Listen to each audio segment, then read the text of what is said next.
Assalamualaikum warahmatullahi wabarakatuh. Perkenalkan, nama saya Erni Budiarti dengan NIM 104222006 dari Prodi Biologi Internasional Women University. Izinkan saya menjelaskan tentang film Moluska sebagai tugas pengganti ujian akhir semester mata kuliah taksonomi hewan yang diampu oleh Ibu Nunik Eka Wandani, SPD MT. Moluska ini diambil dari bahasa Latin yaitu molluscus yang berarti lunak atau juga merupakan hewan tripoblastik selomata yang bertubuh lunak. Ciri-ciri dari moluska itu hewannya multiseluler tanpa tulang belakang, lalu hidupnya itu di air ataupun di darat, lalu struktur tubuhnya itu simetri bilateral, tubuhnya itu terdiri dari kaki, massa visceral dan juga mantel. Sistem syarafnya itu berupa cincin syaraf, lalu organ ekskresinya berupa nefridia, memiliki radula atau lidah yang bergigi, hidup secara heterotrof, lalu reproduksinya itu secara seksual. Sejarah dan evolusi moluska, fosilnya itu merupakan fosil tertua yang berasal dari periode Kambrium sekitar 540 juta tahun yang lalu. Moluska ini mengalami radiasi evolusioner yang signifikan yang menghasilkan berbagai bentuk tubuh dan juga gaya hidup dan beradaptasi dengan beragam habitat dimulai dari laut dalam hingga daratan dan menunjukkan keberhasilan evolusioner mereka. Struktur tubuh dari moluska ini terdiri daripada kaki yang merupakan perpanjangan atau penjuluran dari bagian ventral tubuh yang berotot yang memiliki fungsi untuk bergerak. Pada sebagian moluska, kakinya ini sudah termodifikasi menjadi tentakel yang memiliki fungsi untuk menangkap mangsa. Lalu juga terdiri dari tubuh atau massa visceral yang merupakan bagian lunak dari moluska. Di dalam massa visceral ini terdapat organ-organ pencernaan, ekskresi, reproduksi. Massa visceral ini dilindungi oleh mantel. Mantel ini merupakan jaringan tebal yang melindungi massa visceral. Mantel ini membentuk suatu rongga yang disebut rongga mantel.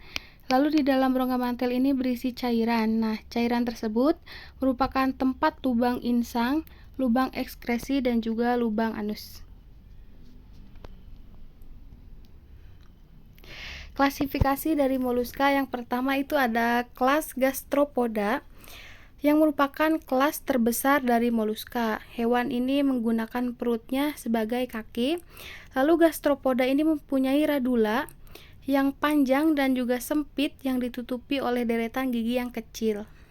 Hewan ini mempunyai kepala dan 2 pasang tentakel. Contohnya itu adalah siput. Lalu ada kelas Cephalopoda. Hewan ini mempunyai kepala yang besar dan juga matanya itu tajam. Cephalopoda ini menggunakan kepalanya sebagai alat untuk bergerak. Lalu mempunyai endoskeleton, exoskeleton, atau tanpa keduanya. Lalu tubuhnya ini simetri bilateral yang terdiri dari kepala, leher, dan juga badan. Contohnya yaitu cumi-cumi.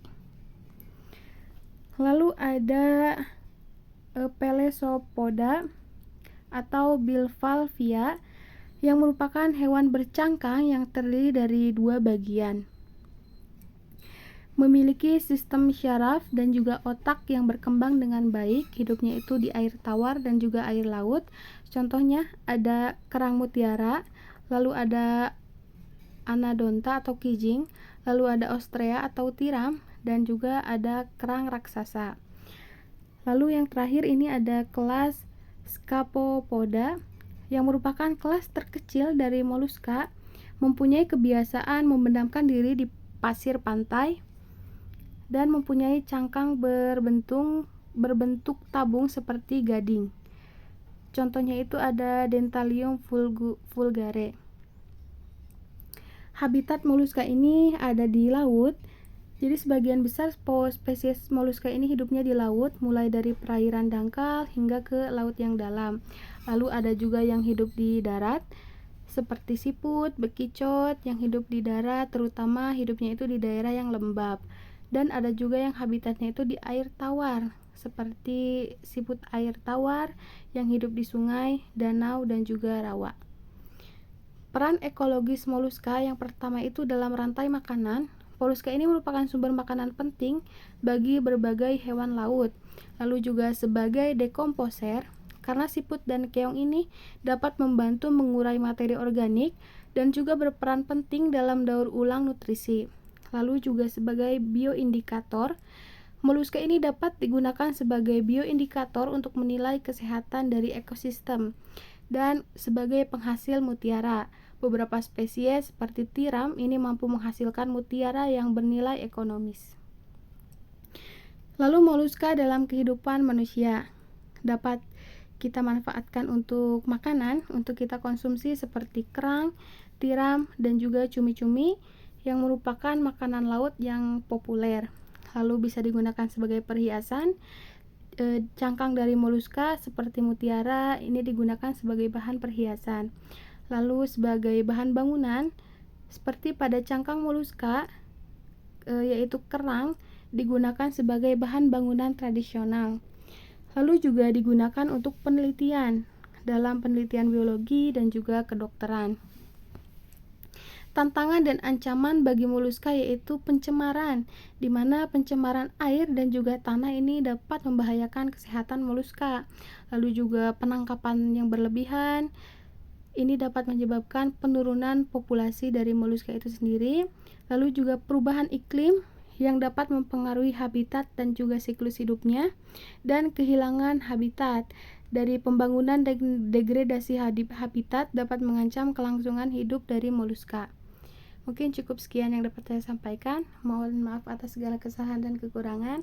Saya ucapkan terima kasih.